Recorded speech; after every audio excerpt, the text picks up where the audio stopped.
الرحمن الرحيم اللهم كن لوليك حجة ابن الحسن صلواتك عليه وعلى آبائه في هذه الساعة وفي كل ساعة وليا قائدا وناصرا ودليلا وعينا حتى تسكنه أرضك طوعا وتمتعه فيها طويلا.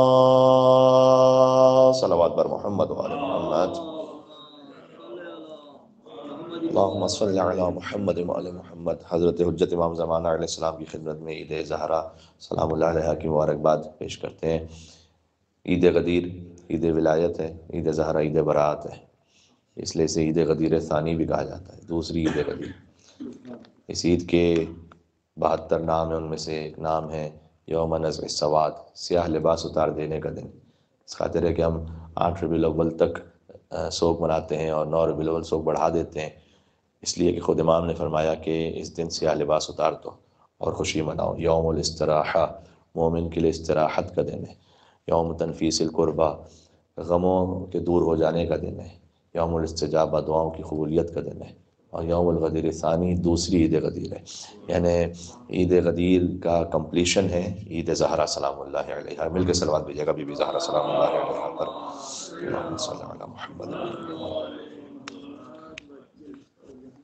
اس سلسلے میں ایک روایت ہے جو حذیفہ یمانی حضور مکرم صلی اللہ علیہ وآلہ وسلم سے بیان فرماتے ہیں، اور وہ تفصیلی روایت میں کبھی اور آپ کی خدمت میں عرض کروں گا یا پہلے پیش کر بھی چکا ہوں.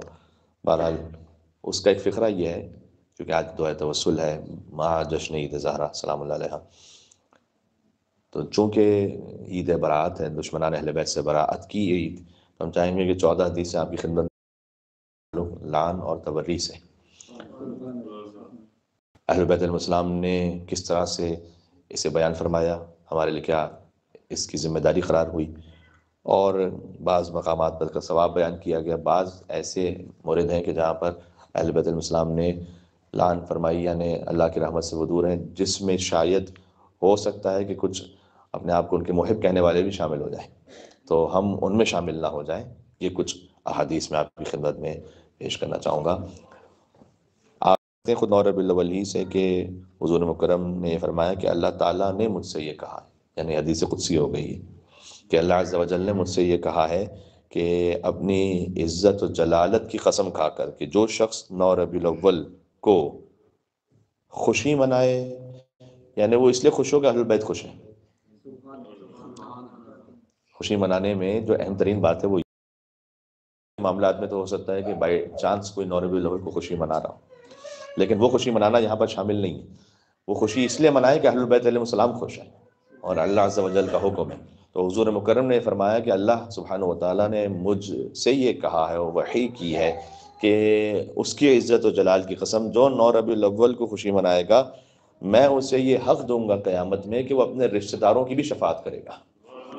ایک مل کے صلوات بھیجیں رسول اللہ صلی اللہ علیہ وآلہ وسلم پر. اللہم صلی علی محمد وعلی محمد.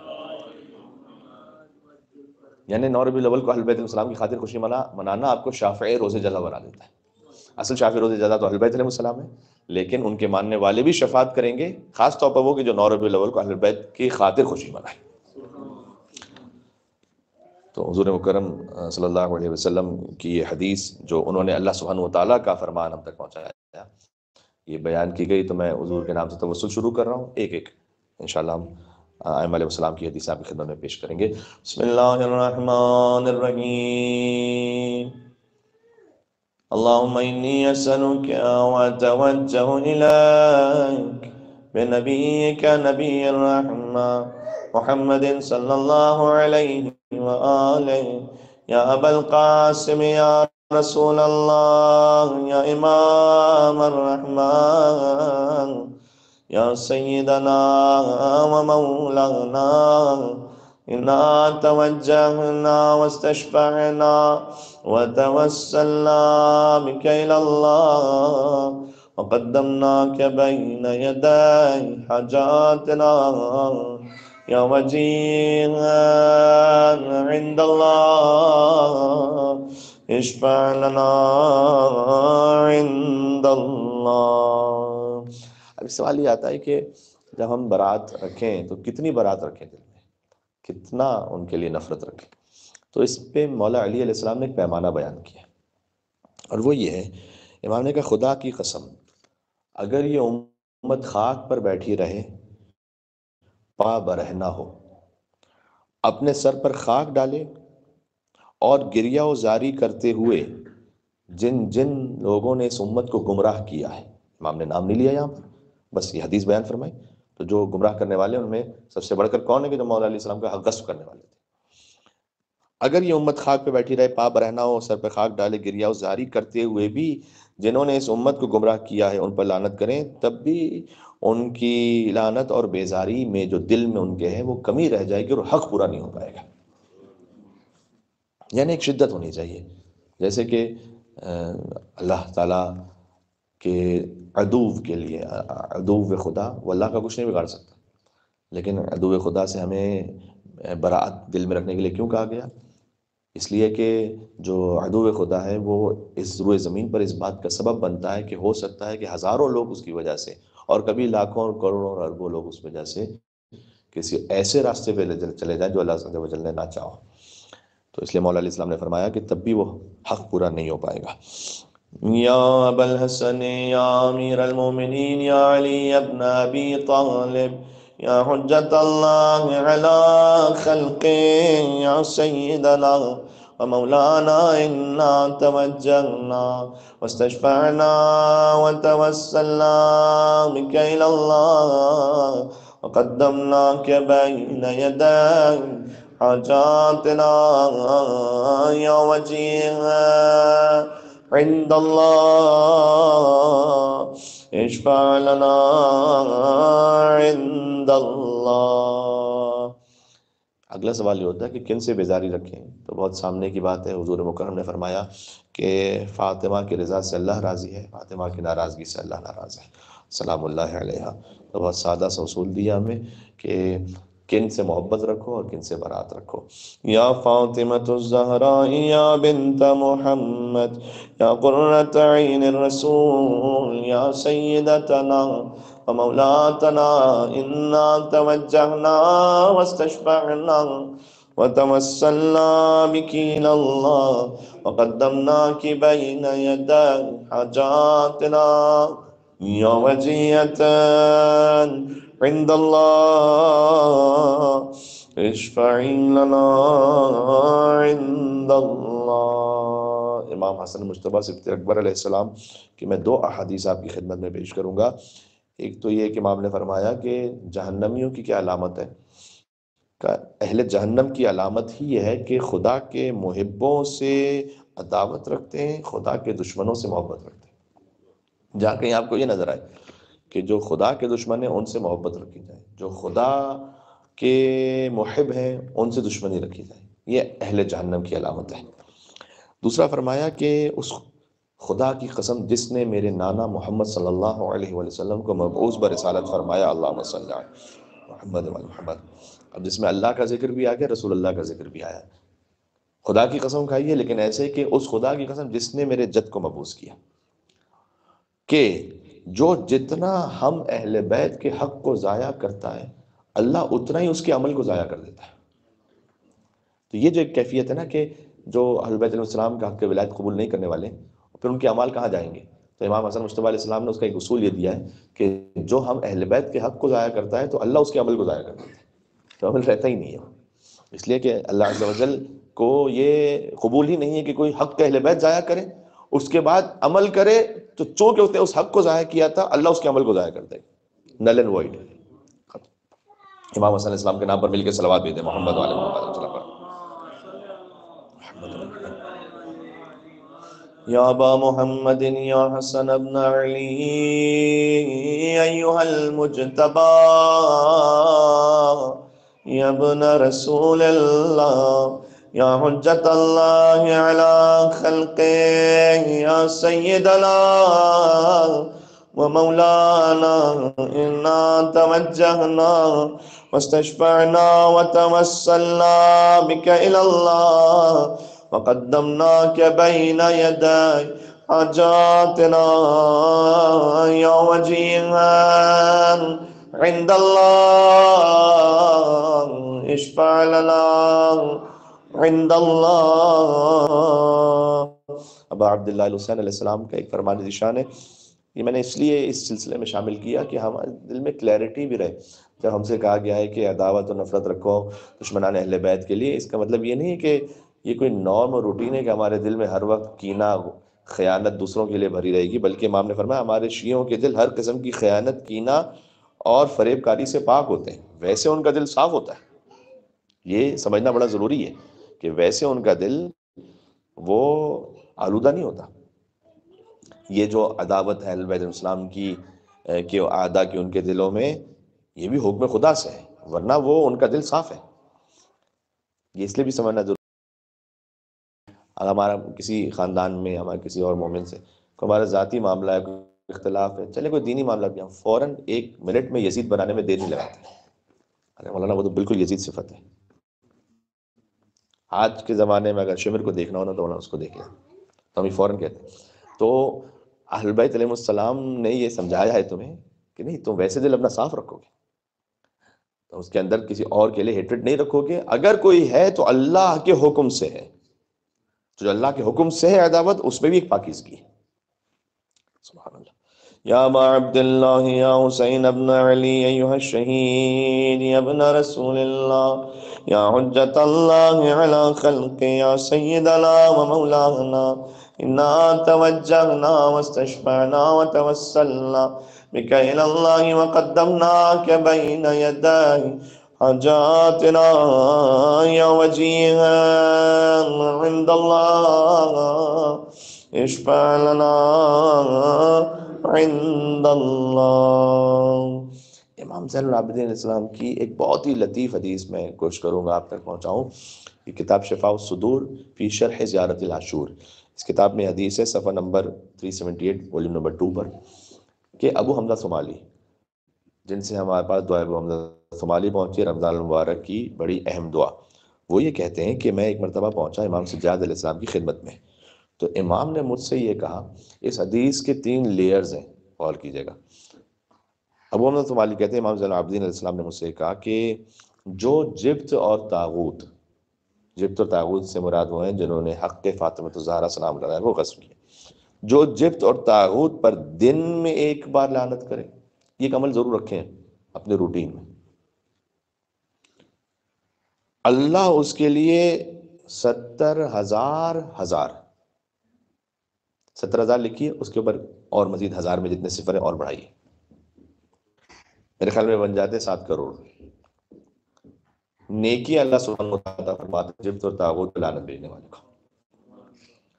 پھر کا 70,000 گناہ محو کرتا ہے. اب لازمی بات ہے کوئی کہے گا کہ جناب ہمارے تو اتنے گناہ ہی نہیں، تو ماشاءاللہ ایسے کیسے، تو انشاءاللہ کسی کے نہیں ہوں گے اتنے گناہ. مل کے صلوات بھیجیے گا پہلے محمد علیہ محمد.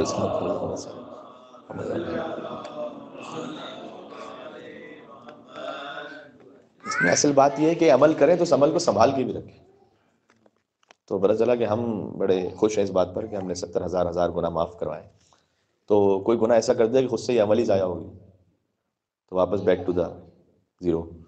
تو امام نے کہا کہ اگر کوئی دن میں لعنت بھیجتا ہے ایک مرتبہ جبت طاغوت پر، تو اللہ عز و جل 70,000 اسے نیکی عطا کرتا ہے، اور 70,000 گناہ معاف کرتا ہے، 70,000 درجات بڑھا دیتا ہے. اور جو رات میں بھی یہ عمل دہرائے تو رات کے لیے بھی الگ ویسے ہی ثواب عطا کرتا ہے. تو ایک دن اور رات میں یہ عمل ضرور رکھیں. اس کا سمپل طریقہ ہے کہ آپ زیارت عاشورہ میں جو لعنت کیسے وہ بھی پڑھ سکتے ہیں اس نیت سے. اور ویسے بھی اگر کبھی زیادہ، خطیب اکبر مولانا مرزا اطہر صاحب رحمۃ اللہ علیہ فرماتے تھے کہ دشمنان اہل بیت کا کردار ایسا ہے کہ عربی وغیرہ میں لعنت دے کر جی بھرتا نہیں ہے تھوڑا سا. تو کہتے تھے کہ جب تک کہ اپنی دیسی لینگویج میں کو اچھا خاصا نہ کیا جائے تو اس وقت تک دل کو سکون ملتا نہیں ہے. تو یہ ان کا جملہ تھا، ان کی روح کو اس حال صاف کرتے ہوئے میں نے پیش کیا. تو ابو حمزہ صومالی وہ یہ کہتے ہیں کہ میں نے یہ امام زین العابدین علیہ السلام سے سنا. امام زین العابدین علیہ السلام کی پھر شہادت ہو گئی. تو شاید ہو سکتا ہے ابو حمزہ صومالی کے دماغ میں بھی یہ ڈاؤٹ آیا کہ جو میں نے سنا تھا یہ صحیح سنا تھا یا نہیں. ایک لعنت بھیجنے پر 70,000 نیکیاں مل رہی ہیں، گناہ معاف ہو رہے ہیں، درجات بڑھ رہے ہیں. تو کہتے ہیں میں پہنچا امام محمد باقر علیہ السلام کے پاس. اللہم صلی علی محمد وعلی محمد. تو میں نے امام کی خدمت میں پہنچ کر میں نے کہا میں نے آپ کے بابا سے ایک حدیث سنی تھی، تو میں اس کو کنفرم کرنا چاہتا ہوں کہ وہ میں نے صحیح سنی تھی یا نہیں. اور میں نے امام محمد باقر علیہ السلام کی خدمت میں وہ حدیث دہرائی. امام محمد باقر علیہ السلام نے سنا اسے اور کہا تو نے ٹھیک سنا ہے، کیا میں اس میں اور اضافہ کر دوں تھوڑا سا؟ کمال آپ ایک ہی نور ہے، آپ جو فرمائیے. امام محمد باقر علیہ السلام نے فرمایا کہ وہ جو 70,000 نیکیاں ہیں وہ تو ہوں گی، اور 70,000 گناہ اللہ معاف کر دے گا، 70,000 درجات بڑھا دے گا. لیکن اگر کوئی صبح کو اس طرح سے لعنت بھیج دے تو اللہ رات کو اس کا کوئی گناہ لکھے گا نہیں، رات میں لعنت بھیج دے تو صبح تک گناہ لکھے گا نہیں. اچھا اب اس وضاحت کے ساتھ کہ اگر کوئی اسی حدیث کو دماغ میں رکھتے ہوئے پھر عمدن گناہ کرے تو یہ حدیث خود بخود شامل نہیں کرے گی، وہ ایکسکلوڈ ہو جائے گا. تو یہ گناہ کرنے کا لائسنس نہیں دیا جا رہا یہاں پر. یہاں پر ایک اگر کسی شخص نے اہل بیت الاسلام کی مودت میں وہ کام انجام دیا تو پھر اس سے کبھی کوئی خطا ہوئی، کبھی کوئی نسیان ہوا، کبھی کچھ لمحے کے لیے شیطان اس پر غالب آ گیا، لیکن اس کو فوراً ندامت ہوئی، اللہ تعالیٰ وہ گناہ لکھے گا ہی نہیں. اور اگر رات میں بھی اس نے لعنت بھیج دی تو صبح تک گناہ لکھے گا انہی شرائط کے ساتھ. ابو حمزہ صومالی کہتے ہیں کہ میں امام محمد باقر علیہ السلام سے حدیث سنی، امام محمد باقر علیہ السلام کی بھی شہادت ہو گئی. پھر میں پہنچا امام جعفر صادق علیہ السلام کے پاس. اللہم صلی علی محمد وعلی محمد. میں نے کہا کہ مولا، اب میرے دل میں خیال آیا کہ کچھ اور فیض مانگ لیا جائے. تو میں نے کہا کہ مولا میں نے آپ کے بابا سے بھی ایک حدیث سنی اور آپ کے دادا سے بھی ایک حدیث سنی، وہ سناؤں میں آپ کی خدمت؟ امام نے کہا سناؤ. تو میں نے امام زین العابدین علیہ السلام سے جو سنا تھا وہ سنایا پہلے، پھر میں نے امام محمد باقر علیہ السلام سے جو سنا تھا وہ سنایا. امام نے کہا اس میں تھوڑا سا اضافہ کر دوں میں. اور امام صادق علیہ السلام نے فرمایا کہ اللہ پھر اس میں 10,00,000 درجات اور بڑھا دیتا ہے یہ جو سب کچھ ہے. پھر امام نے اس کی وجہ بتائی کہ واللہ واسع علیم، تمہارے دماغ میں ڈاؤٹ نہ ہے، اللہ بہت وسعت والا اور علم رکھنے والا ہے، اس کے پاس کوئی کمی نہیں. اللہ تعالیٰ کے ہاں دنیا کے مادیات کا معاملہ نہیں ہے. آپ کے پاس ایک مادی معاملات کا معاملہ یہ ہوتا ہے کہ اگر 10 لوگوں نے آپ سے مدد کے لیے کہا ہے تو آپ نے اگر شاید 10 کو مدد کر سکتے ہیں تو پھر شاید 11ویں کو نہ کر سکتے ہیں، کیونکہ ہمارے پاس خود حیثیت کم ہے. اللہ عز و جل کا یہ معاملہ ہی نہیں کہ اللہ نے اگر 7 کروڑ درجات دے دیے تو اس کے بعد اگلے 7 کروڑ کون سے دے گا اللہ. ایسا ہے نہیں اللہ کہ اللہ تھوڑا سا نعوذ باللہ مثلا کنفیوز ہو جائے کہ اب کیا دوں گا اسے. اللہ ہے لامحدود، اور اس نے وہ جو لامحدود فضائل نے وہ عطا کیے محمد علیہ محمد علیہ السلام کا. ایک مل کے صلوات بھیجیے. نام امام محمد باقر امام جعفر صادق امام زین العابدین علیہ السلام. اللہم صلی علی محمد. تو اللہ کے یہاں کہ وہ محدود، امام نے کہا اللہ واسع ہے، اللہ بہت وسعت والا ہے اور علم رکھنے والا بھی ہے کہ کون مودت اہل بیت کی خاطر یہ کام انجام دے رہا ہے، کون خلوص کے ساتھ یہ کام انجام دے رہا ہے. تو انشاءاللہ اسے اپنے آپ روٹین میں رکھیں. یہ عید مناسبت سے مجھ پہ فرض تھا کہ میں آپ تک ایک تحفہ تھا جو میں نے ایک جگہ پڑھا تھا تو میں نے کہا آپ تک پہنچاؤں گا انشاءاللہ. سبحان اللہ. آئیے توسل کرتے ہیں امام زین العابدین علیہ السلام سے کہ تو امام حسین کی سب سے بڑے عزادار، اور جب عید زہرا آئی تو جو سب سے بڑی خوشی ہے وہ امام زین العابدین علیہ السلام کی ہے کہ جب ان کے سامنے قاتلان امام حسین علیہ السلام کے سر آئے تھے اور حرم اللہ کا سر آیا تھا کہ جو کربلا کے بعد پہلی مرتبہ مسکرائے تھے امام زین العابدین علیہ السلام. سبحان اللہ. تو بحق زہرا پروردگار امام زین العابدین علیہ السلام کا تجھے صدقہ ہے کہ اس وقت جو یہاں تشریف فرما ہے اور جہاں جہاں تک یہ مومنین سے دیکھیں، اللہ عز و جل بحق امام زین علیہ السلام ان کے گھروں میں خوشیاں دیکھنا نصیب فرمائے انہیں، اور ان کی زندگیوں میں، ان کی اولادوں میں، اور جو جس کی حاجت ہے امام سجاد علیہ السلام کے طفیل و صدقے وہ حاجت پوری ہو انشاءاللہ سے. یا ابا الحسن یا علی ابن الحسین یا زین العابدین ایہا السجاد یا ابن رسول اللہ یا حجت اللہ علی خلقہ یا سیدنا و مولانا انا توجہنا واستعنا وتوسلنا عند الله اشفع لنا عند اللہ. امام محمد باقر علیہ الصلوۃ والسلام فرماتے ہیں کہ ساتھ ساتھ ہے تو یاد رکھے محمد ابن علی ایھا الباقر یا ابن رسول اللہ یا حجت اللہ علی خلقہ یا سیدنا ومولانا انا توجہنا واستشفعنا وتوسلنا بك الى اللہ وقدمناك بین یدی حاجاتنا یا وجیہا عند اللہ اشفع لنا عند اللہ. اس سے ملتا جلتا ہی فرمان امام جعفر صادق علیہ السلام کا ہے. امام کو بتلائے گا کہ ایک شخص ہے کہ جو آپ سے محبت رکھتا ہے لیکن آپ کے دشمنوں سے برات میں تھوڑا سا ضعیف ہے. آپ نے آج بھی دیکھے ہوں گے ایسے بہت سارے لوگ بڑھتے جا رہے ہیں. وہ جہاں کہیں فرض کیجئے کہ کچھ تقیے کی موقع ہوتے ہیں، آگے میں حدیث سے پیش کروں گا، لیکن ویسے موقع کوئی تقیے کا بھی نہیں ہے، عام ایک مجلس ہے جس میں کوئی نام بھی خاص نہیں لیا جا رہا، لیکن اگر کہیں پہ کوئی لعنت بھیج دے دشمنان اہل بیت پر تو ان کو کبھی برا بھی لگ جاتا کہ بھئی خالی آپ صلوات بھیجیں، آپ یہ کیوں کر رہے ہیں. امام سے کسی نے کہا کہ ایک شخص ہے کہ جو آپ سے محبت رکھتا ہے لیکن آپ کے دشمن سے برات میں تھوڑا ضعیف ہے. یہ نہیں کہا رکھتا نہیں، تھوڑا ضعیف ہے. امام نے کہا جھوٹ بولتا ہے کہ ہم سے محبت ہے، بالکل بغیر تکلف کے. میں نے آپ سے پہلے بھی عرض کیا ہوا ہے، امامت کے اور ہدایت کے معاملات میں تکلف ہے نہیں. کوئی امام سے کہے کہ مولا آپ امام وقت ہیں، امام کہ نہیں کیسی بات کر رہے ہیں آپ، یہ تو آپ کا اس نے نظر ہے کہ آپ نے مجھے امام کہا ورنہ ہم کہاں اس لائق تھے. ایسی کوئی بات نہیں. اور امام کی امامت میں یہ بھی نہیں ہے کہ اگر امام علیہ السلام جو ہے ہدایت پر وہ ہے، جو نہیں ہے وہ نہیں ہے. جیسے کتاب خدا بھی تکلف نہیں کرتی ظالمین کے معاملے میں، فاسقوں کے معاملے میں، ویسے ہی قرآن ناطق بھی تکلف نہیں. امام نے کہا جھوٹ بولتا ہے کہ ہم سے محبت کرتا ہے، ایسا ہے نہیں. اگر ہم سے محبت کرتا ہوتا تو برات میں اتنا ضعیف نہ ہوتا. اللہ اکبر. یا ابا عبد اللہ یا جعفر ابن محمد ایھا الصادق یا ابن رسول اللہ یا حجت اللہ علی خلق یا سیدنا ومولانا انا توجہنا واستشفعنا وتوسلنا بك الى اللہ وقدمناك بین یدی حاجاتنا یا وجیہا عند اللہ اشفع لنا عند اللہ. مولا ابو الحوائد باب الحوائد امام موسیٰ کاظم علیہ السلام ارشاد فرماتے ہیں کہ میرے عزت رسول اللہ جب جنت میں داخل ہوئے معراج کے سفر میں تو انہوں نے دروازے پہ لکھا ہوا دیکھا. آپ میرے ساتھ اس کو دوہرا سکیں، یہ بڑا بہترین کلمہ ہے. جنت کے دروازے پہ لکھا ہوا ہے، جو یہاں انشاءاللہ دنیا میں سے پڑھے گا وہ آخرت میں جنت میں ضرور جائے گا انشاءاللہ سے. تو لا الہ الا اللہ محمد حبیب اللہ علی بن ابی طالب ولی اللہ فاطمہ تو امت اللہ. امت اللہ یعنی کنیز خاص خدا، بی بی فاطمہ زہرا. الحسن والحسین صفوت اللہ وعلی مبغضیہم لعنت اللہ. اس کا ترجمہ یہ ہے کہ خدا کے سوا کوئی معبود نہیں، حضور مکرم اللہ کے حبیب ہیں، علی بن ابی طالب اللہ کے ولی ہیں، سیدہ سلام اللہ علیہ کنیز خاص خدا ہیں، حسن اور حسین اللہ کے خاص منتخب شدہ ہیں، اور ان کے اعداء پر اللہ کی لعنت ہے. مکمل عقیدہ آ گیا یہاں پر. ایک مل کے صلوات دے دے باب الحوائج امام موسیٰ کاظم علیہ السلام پر.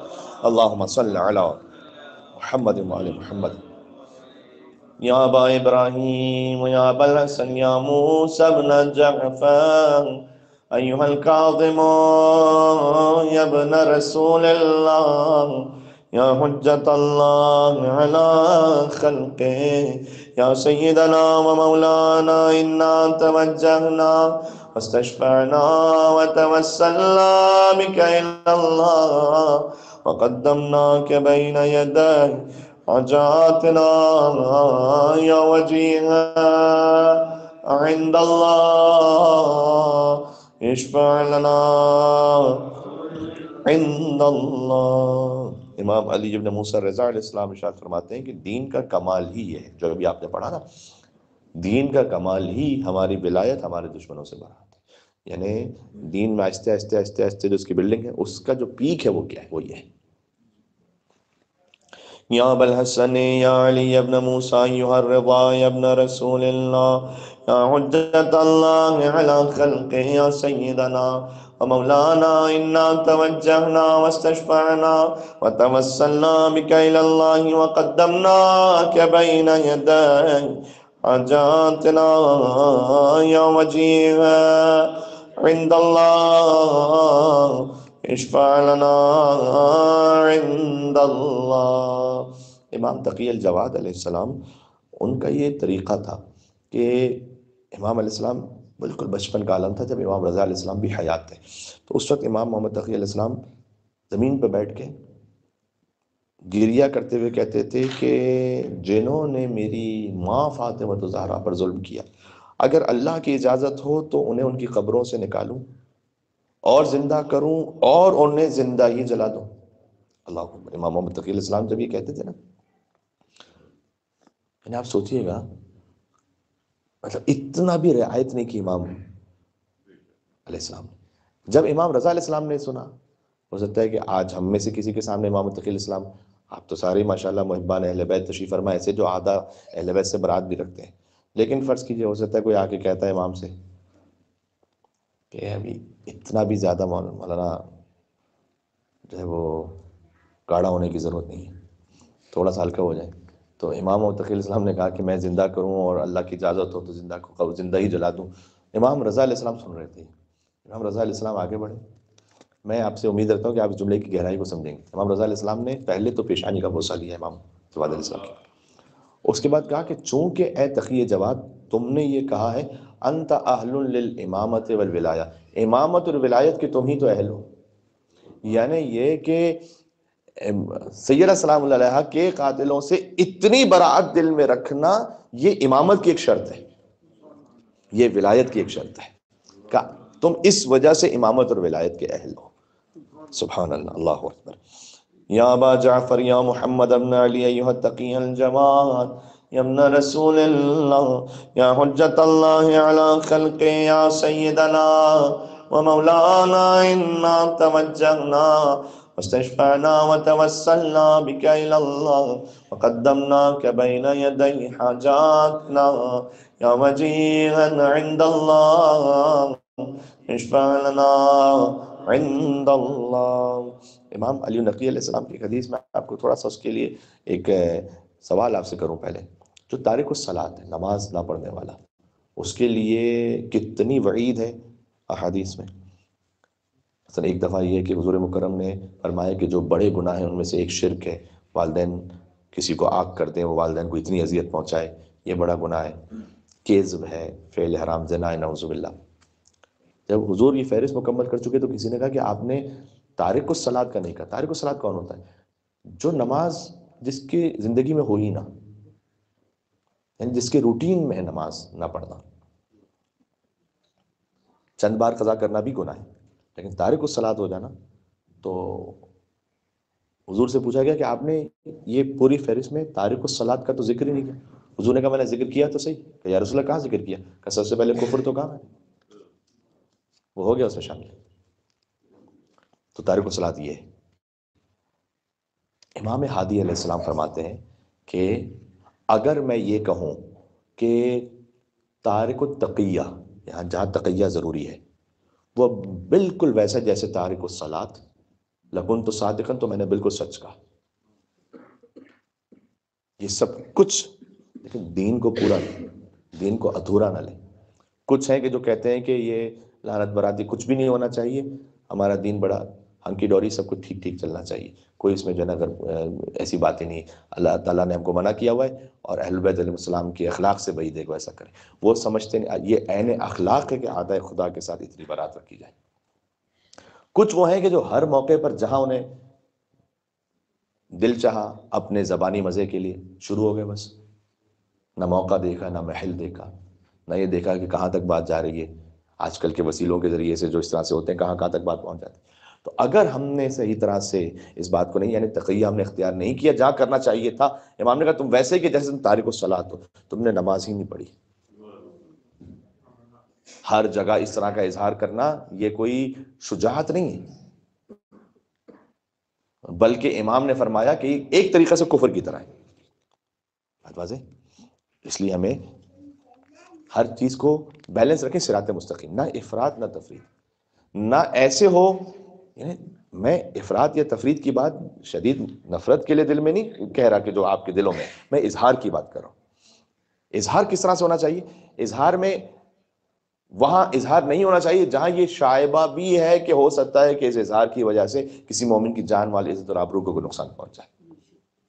لیکن اس کو اتنا مخفی بھی نہیں رکھنا چاہیے کہ آج ہمارے سامنے ایسی مثالیں بھی موجود ہیں کہ جو ہیں سادات نسل بی بی فاطمہ زہرا سلام اللہ علیہا میں سے، لیکن ماننے والے ہیں غیروں کے.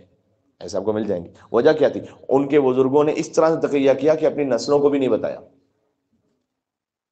تو یہ دوسرا ایکسٹریم ہو گیا.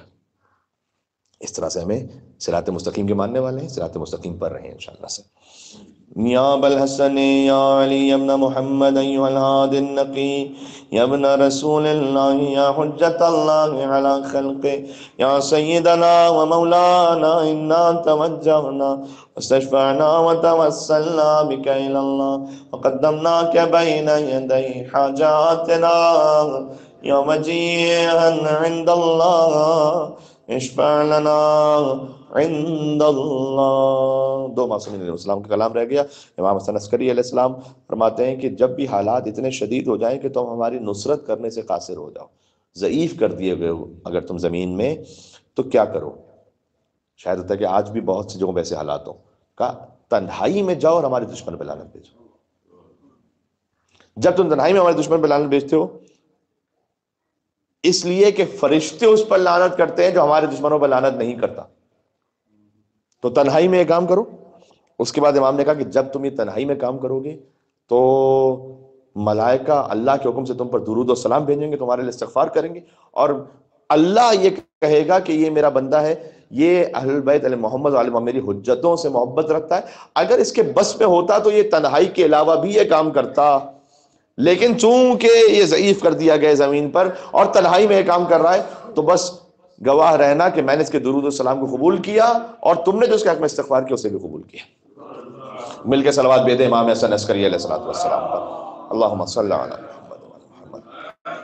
یا ابا محمد یا حسن ابن علی ایھا الزکی العسکری یا ابن رسول اللہ یا حجت اللہ علی خلقہ یا سیدنا و مولانا انا توجہنا واستشفعنا وتوسلنا بک الی اللہ وقدمناک بین یدی حاجاتنا یا وجیہا عند اللہ اشفع لنا عند اللہ. دشمنان اہل بیت پر تو ہے لعنت. میں نے آپ کی خدمت میں ساری احادیث پیش کر دی. اب کہیں ایسا نہ ہو کہ اہل بیت علیہ السلام کی جانب سے کچھ مرتبہ ایسے لوگوں پہ لعنت کی گئی کہ بظاہر بات چاہنے والے اس کا حصہ نہ بن جائے، تو ہمیں احتیاط کرنی چاہیے. امام زمان علیہ السلام کی دو حدیثیں میں سناؤں آپ کو. فرمایا امام نے خدا کی اور اس کے فرشتوں کی لعنت ہو اس پر کہ جو ہمارے مال کو اپنے لیے حلال سمجھے، یعنی جو ان کا حق خمس، حق امام کا، کہ اگر وہ اپنے لیے حلال سمجھتے، اس کو مباح سمجھتے، اس کو استعمال کر لے، خود ہی نہ دے وہ حق، کہ اس پر اللہ کے اور فرشتوں کی لعنت. پہلی بات. دوسرا، ہاں البتہ اس کا مطلب کیا ہے؟ اس کا مطلب یہ ہے کہ جو اعداء اہل بیت کے لیے لعنت ہے وہ لعنت کی کیفیت کچھ اور ہے. کیٹیگریز ہے، لعنت کے بھی درجات ہیں، اس کے بھی مراحل ہیں. کچھ ہیں کہ جو بالکل وہ وی آئی پی ملعون ہے. اب وی آئی پی میں کتنے الفابیٹ ہیں خود ہی گن لیجیے گا آپ تو آپ کو سمجھ میں آ جائے گا. لیکن کچھ ایسے ہیں کہ جو چھوٹی موٹی لعنت ان پر بھی آ سکتی ہے. لعنت کا مطلب کیا ہے کہ اللہ کی رحمت سے ہی دور ہے یہ لعنت. امام نے فرمایا کہ ملعون ہے وہ شخص کہ جو مغرب میں اتنی تاخیر کر دے کہ ستارے ظاہر ہو جائیں اور فجر میں اتنی تاخیر کر دے کہ ستارے چھپ جائیں. یہ بھی اللہ کی رحمت سے دور ہے. اب اس نے کوئی اگر وقت کے اندر پڑھ لیا ہے تو حرام کام نہیں کیا، لیکن جو اللہ کی خاص رحمت ملنی چاہیے تھی نا اس سے چونکہ وہ دور ہو گیا لہٰذا وہ ملعون ہے. تو یہ امام زمان علیہ السلام نے ارشاد فرمایا. مولا حضرت حجت کے نام پر مل کے صلوات بھیجے محمد وعلی محمد پر. اللہم صلی علی محمد وعلی محمد. یا وسیع الحسن والخلف الحجہ ایھا القائم المنتظر المہدی یا ابن رسول اللہ یا حجت اللہ علی خلقہ یا سیدنا و مولانا انا توجہنا مستشفعنا وتوسلنا بك إلى الله وقدمناك بين يدي حاجاتنا يا وجيه عند الله اشفع لنا عند الله. حاجات پیش کیجیے گا اللہ کی بارگاہ میں. اللہم صلی علی محمد. پروردگار اس دعائے توسل کو اپنی بارگاہ میں قبول فرما. اہل بیت علیہ السلام کے کلام نورانی پیش کیا گیا ہے، اس کلام کے پڑھنے کو اور سننے کو اپنی بارگاہ میں قبول فرما. ہمیں ولایت و برات عطا فرما. اور اس کا جو عملی پہلو ہے، ولایت ہے تو جن سے ولایت ہے ان کے نقش قدم پر عمل بھی ہے، اور جن سے براعت ہے ان کے عمل سے دوری بھی ہے، وہ بھی کرنے کی توفیق عطا فرما. حضرت حجت کے ظہور پر نور میں تعجیل فرما. ہمیں ان کے خادمین اور ناصرین میں شمار فرما. ربنا تقبل منا انک انت السمیع العلیم بجاہ محمد وآلہ الطیبین الطاہرین. ایک چونکہ جشن کی ہی مناسبت ہے تو 4 مصرے پیش کرتا ہوں کہ ولا کے ہاتھ پہ بیعت نماز کرتی ہے. یہ حدیث کیا مفہوم ہے؟